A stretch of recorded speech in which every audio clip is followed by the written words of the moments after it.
Hey everyone, and welcome to my 4th edition of Ask Me Friday. Just want to start off by saying thank you. I received more questions this week than I have in the previous 3 combined, so I will do my best to answer these questions. However, I am sticking to the 3 questions per video. So if your question doesn't get answered this week, I promise it will be coming in the up and coming weeks. So I guess we should just begin. Right, so my first question is, I suffer from anemia and I want to eat a whole food plant-based diet. However, I'm scared of my iron levels decreasing. So a couple of things what we can look at here. First thing is you want to make sure that your gut health is at a healthy level. And the reason for that is, regardless of what you're eating, if you're not able to digest the food that you're going to be eating, you're always going to find it harder to absorb nutrients which are needed to optimize our health. So you want to make sure gut health is good, and eating a whole food plant-based diet is going to help improve that.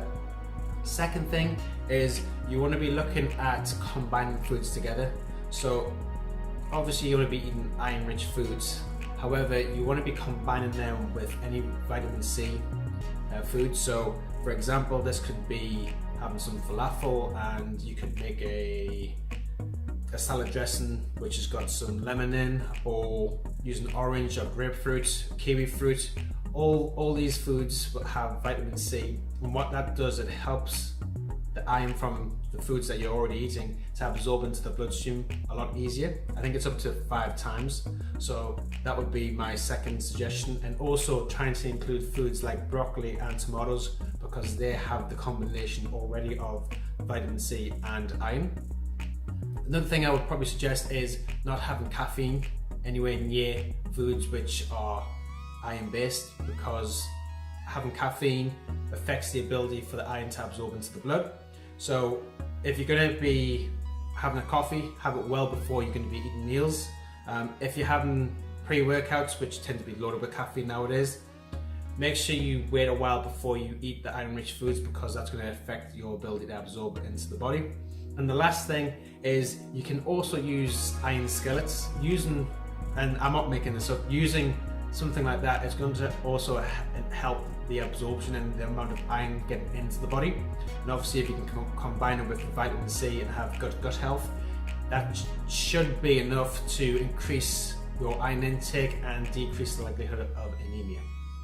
Right, so my second question is from a good mate of mine, Rich Ellis. And if you are a personal trainer watching this video and you're needing any mentoring, go and see him at the PT Mentor. I'll put the link in the bio below. And Rich has asked me, and this is from last week's video, I mentioned that I eat around 5% of fat in my diet, and he was intrigued to know why I have such a low level of fat within my diet.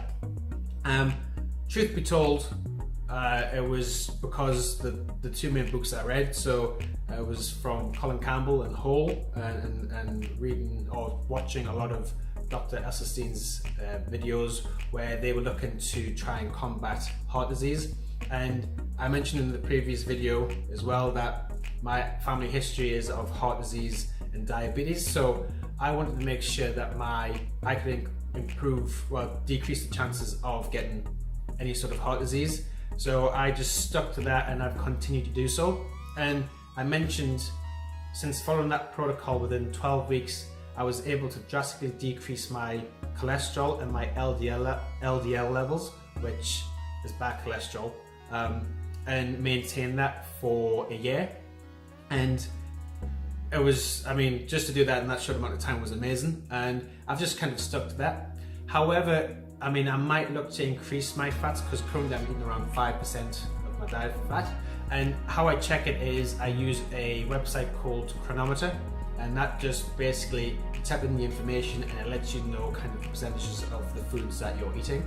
So yeah, if it's coming into summer, I will be eating more avocados. I love avocados, so I will be eating more fats. I eat a little bit of nuts here and there.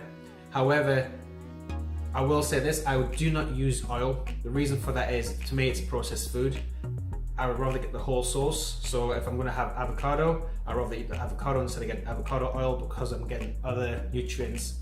And I just think when you're concentrating the food to 100% fat or 100% sugar, I just don't think it's going to benefit you when it comes to your overall health. So I hope that answers the question, Rich. My third question is, why did you get into a plant-based lifestyle in the first place? And truth be told, it was a challenge. A client of mine who is a doctor asked me, would I trial being plant-based for 3 months? And if you know me, I love a challenge. So yeah, I did it, and it was just from after trying so many different lifestyles changes. So I was paleo once upon a time. I had done the GAPS diet, which is the gut and psychological syndrome, so how your stomach affects your brain. I had done a Atkins diet, I'd done the keto diet, I had done the vegan diet, and all these diets just didn't seem to agree with me. I wasn't getting any better. I would start off feeling great within the first maybe week, and after that similar symptoms started to come back again. So gut issues, struggling to concentrate, lacking energy, and feeling quite restricted. Always, felt like I was missing out on stuff. So when I tried this diet protocol, like at first, I guess, to be eating foods that I've not been able to eat for such a long time was amazing, and my body really reacted to that positively, and it's continued to the point where I'm eating gluten now and not worrying. And if anyone who's watching this who knows me knows, if you put gluten near me, I used to run a mile. And I even have a little bit of alcohol now, where yet again I stayed away from alcohol for about 4 to 5 years. Occasionally I would drink it, but I would feel like rubbish pretty much instantly. So being able to include these things that test your gut health is what we're designed to do. We're designed to have foods that challenge us and make our gut health stronger. However, if you're not working correctly, the body's unable to take on these challenges, and that's where chronic illness and disease can kick in. So yeah, it started off from a bet, and I've not looked back since. So cheers for Luke Wilson, who challenged me in the first place. So that wraps up my 4th Ask Me Friday. Just want to say again, thank you for the questions. I am enjoying having to do a little bit of research to refresh my memory. It's helping me, and it's also helping the clients who I am helping when it comes to improving their own health and well-being. Time to promote myself. So if you haven't already subscribed to my page, there should be a subscription button coming up somewhere. And if you can, that's just going to allow you to see more of my content and what I'm doing. At the same time, I also have a recipe book out at this moment, which is 19 plant-based recipes which are nutrient dense, easy to make, and will help improve your overall health and well-being. So I will put the link to how you can get that book, and cost-wise, in New Zealand it costs $25. In the UK, I think that's around £12. So it's not expensive, and it will help to improve your overall health and well-being if you do follow these meals.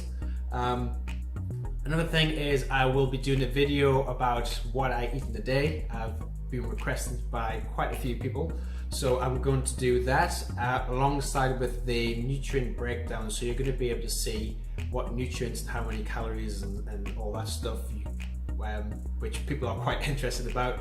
Happy to do it, so I will be doing that in the next couple of days. Otherwise, that's it from me. I hope you have an awesome weekend, and look after yourself.